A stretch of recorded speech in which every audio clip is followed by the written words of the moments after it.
Banyak bisnis sukses di dunia dijalankan oleh perusahaan keluarga. Perseteruan keluarga, persaingan antar saudara kandung, dan perebutan kekuasaan pun menjadi ancaman yang menghadang. Berikut ini 3 kisah dramatis dari perpecahan yang terjadi di perusahaan keluarga terbesar di dunia.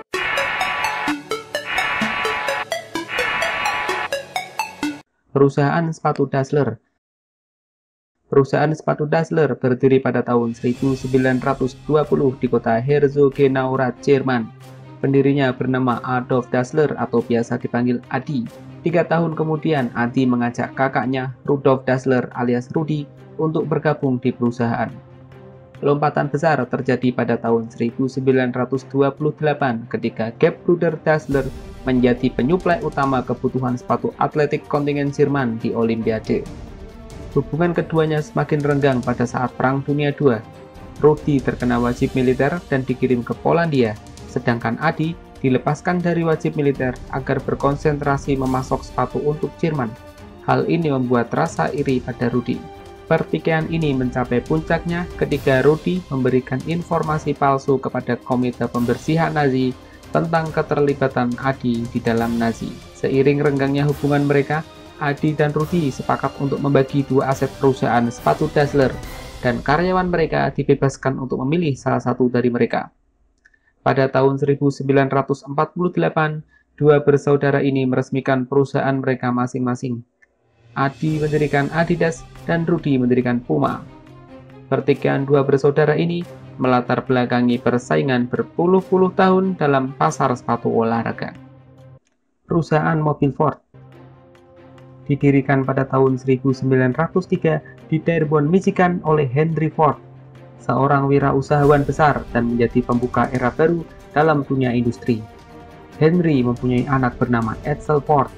Pada tahun 1920-an, saat perusahaan Ford di bawah tekanan kesuksesan mobil Chevrolet, Edsel mengajukan rencana untuk perancangan ulang mobil model T, tapi ayahnya menentang keras. Terkejut dengan reaksi kemarahan sang ayah, Edsel memutuskan untuk mundur dari perusahaan dan menjadikan alkohol sebagai pelampiasan.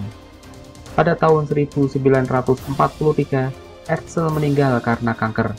Edsel mempunyai anak bernama Henry II, seorang yang berbakat di dalam perusahaan. Tapi Henry senior merasa bakat cucunya ini dapat mengancam posisinya di perusahaan. Akhirnya pada tahun 1945 terjadilah perang kepemimpinan antara Bennett, anak didik Henry Ford, dengan Henry II. Eleanor kemudian mengancam Henry Ford akan menjual 40% saham yang dia warisi dari suaminya apabila Henry tidak menyerahkan kekuasaan pada Henry II. Henry akhirnya menyerah. Pada rapat direksi di hari berikutnya, Henry Ford membacakan surat pengunduran dirinya di muka umum. 2 tahun setelahnya, Henry meninggal pada 7 April 1947 pada usia 84 tahun. Perusahaan Gucci.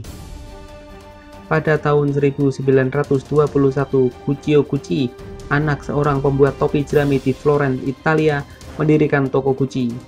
Gucci mempunyai 3 anak laki-laki, Aldo, Vasco, Rodolfo, dan 1 anak adopsi, Ugo.